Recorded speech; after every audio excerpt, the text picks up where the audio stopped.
Welcome back, strongest men, women, and children from blocks all around the world. The Shaw Classic has begun today, and so I have to get you my final, last-minute predictions before we are provided with any footage. Ciao, homie!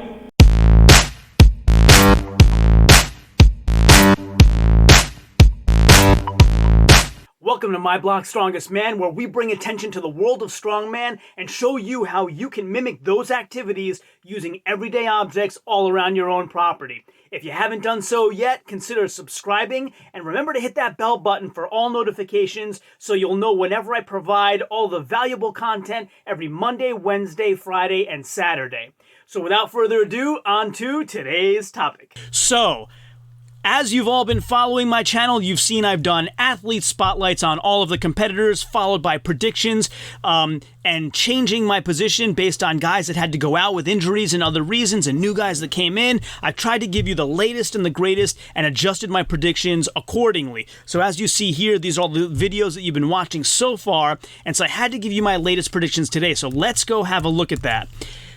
First, let's have a look at the predictions that I gave you just a couple of days ago, and that was this. Alexei Novikov winning with 50.5 points, Jerry Pritchett 2, Brian Shaw 3, JF Caron 4, Kevin Ferris 5, Maxime Boudreau 6, Trey Mitchell 7, Adam Bishop 8, Terry Hollins 9, and Luke Stoltman 10. Those were my predictions as of 2 days ago, so the question becomes, have I done any more analysis or heard any information that may have changed my mind? And the answer is yes, slightly, but not for the podium. So let's have a look at why I changed in certain areas. So, looking at the log press, I have Jerry Pritchett winning still. I have Maxime Boudreau and Luke Stoltman splitting second place with 8.5 points still. That my mind has not changed there. And then we have 6 points for Kevin Ferris and Trey Mitchell, who will split the third heaviest max log lift. And then I have Adam Bishop and Brian Shaw splitting for the fourth heaviest log lift. There's been some talk of, well, this is Brian's equipment, he should come in first and everything. And I kind of contradict that by saying he and Rogue worked together, and Slater Logs, I think it was, to create a lot of this stuff custom made. The log just arrived a couple of days ago. It's not like Brian's been training on this stuff all along. So I don't really think that argument that he has an unfair advantage goes very far at all. That's my opinion. So, of course, next after that, I have JF Caron with 2 points. And Terry Hollins with 1, who again, admittedly, does not do as well as the other guys on log press or circus dumbbell. So, again, no shade at Terry. I think he's awesome, and I'm a huge fan.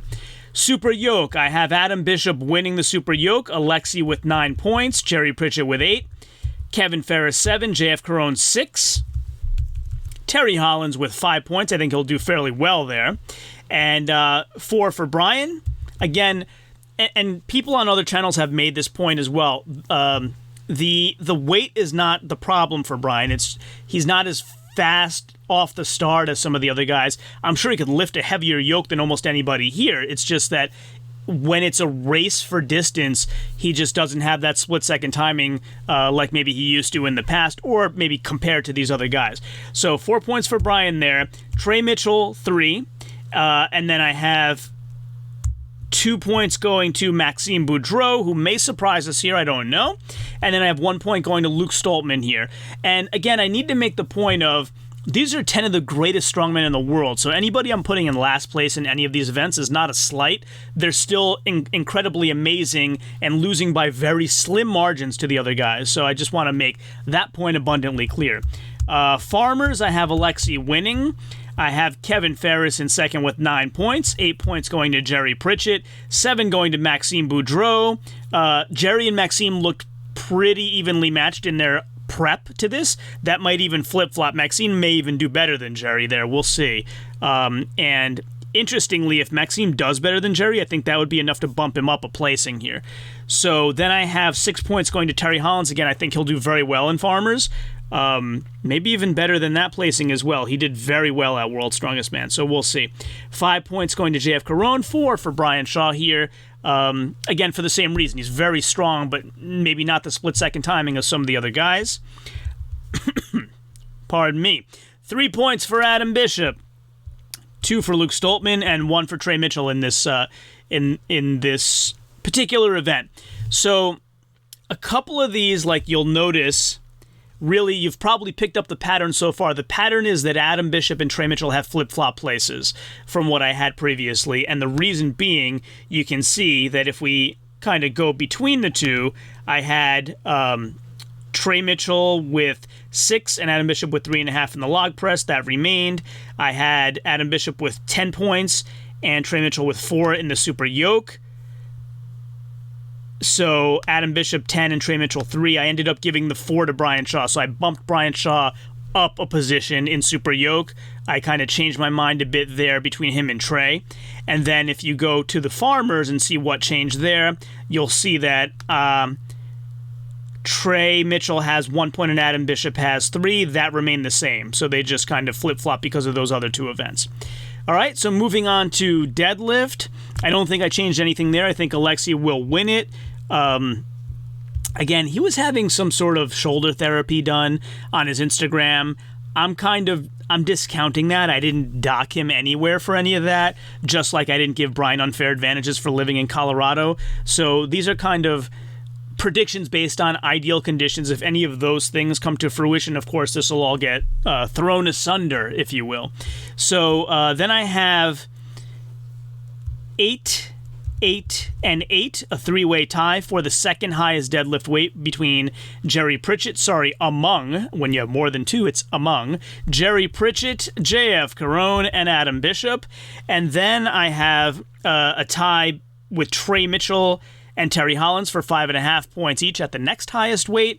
And then I have a tie between Maxime Boudreau and Brian Shaw at the next highest weight after that, followed by Kevin Ferris with 1.5 tied with Luke Stoltman at 1.5. So that's how I had the deadlift, and that remained, and circus remained as well. So I expect Brian to win the circus fairly easily, with Novikov and Pritchett tying for the second highest weight, and then Kevin Ferris and Maxime Boudreau tying for the next highest number of reps after that. And then Trey Mitchell and Luke Stoltman tying for the next highest number of reps after that. And then and then JF Carone will follow with the next highest reps, then Bishop, and then Terry Hollins. So Atlas Stones, I didn't change either. I don't think I did. So let's make sure I'm telling the truth there. And it should only change because of the flip-flop of Mitchell and Bishop. Yeah, so I didn't change anything there. So I'm still saying Brian Shaw will win the Atlas Stones. JF Carone will come in second in the Atlas Stones. Trey Mitchell, who is now the late-time addition, replacing Robert Oberst, I think will come in third with 8 points in the Atlas Stones, and that's what kind of gets him up a few positions here from the bottom. And then I have Novikov coming in fourth, followed up by Terry Hollins, and then Luke Stoltman with 5 points there, so kind of middle of the pack for him.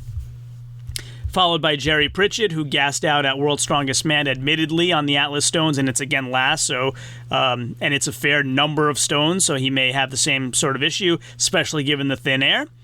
And then Maxime Boudreau with 3, Adam Bishop 2, and Kevin Ferris I have coming in with 1 point on the Atlas Stones. So that makes your new totals here, which are, I said the podium is the same, but the points are a bit tighter given these kind of little tweaks that I did. So Novikov was winning by 4 points over Jerry Pritchett, and now he is, that didn't change. So 50.5 to 46.5, but Brian Shaw has crept up. So I had Brian Shaw with 34 points in third place, and now I have him with 35 points in third place. I had JF Carone in fourth place with 33 points. That remains. I had Kevin Ferris in fifth with 31 points, and that remains. I had Maxime Boudreau in sixth place with 30.5 points, and that remains. And then I had Trey Mitchell in seventh with 29 points, and Adam Bishop in eighth with 28.5. That changed. Adam Bishop now with 28.5 moves up to seventh, and Trey Mitchell moves down to eighth with 28 points. And then we have Terry Hollins at 24.5, which is what I had before, and Luke Stoltman remains 22.5, which is what I had before. So those are your final last-minute predictions for an event that has actually already happened today in Colorado, but none of us have gotten a chance to see any footage yet as of yet, so I'm trying to get this in before we see any footage, and definitely we'll talk again on Sunday night after the whole competition is over. I will not do a review video in between the 2 days of competition because I'm really trying to support the approach that also Big Loz and Liz are trying to support, that really you should be signing up for the Shaw Elite Club to view this and supporting all the athletes that are really working so hard to give you a good show for such a cheap price. The Shaw Elite Club is $8.99 US per month, and like I've mentioned before, I've paid $75 for boxing pay-per-views before. For the Mayweather fight, I went in with others, and we each chipped in on a $100 pay-per-view. It's $8.99 for watching a 2-day event. Like, boxing is a few hours. This is a 2-day event, and you get the whole community and all the other perks of the Shaw Elite Club, and you can cancel, which you won't want to, but you can cancel if you want to at any time. Like, it's a no-brainer. You should definitely join. I'll see you on there. We'll have some great conversations. And again, Novikov, Pritchett, Shaw. Put it in the bank. That's what's going to happen. I'll see you next time. Thanks for joining me. Check out the description below for My Block Strongest Man merch, and for links to TubeBuddy and my video setup and anything else that might interest you. It's all below. See you next time. So if you like this video and want to learn more about any of the products I described during this video, make sure to check out the links in the description below. So if you like this video and haven't done so yet, please consider subscribing using that button right there. And also, stay tuned for some other videos that you might love blooping up right there. This one is the one that YouTube thinks that you will like the best, and this one is the one that I think you will like the best. As always, share this with everyone, and until next time, ciao, homie.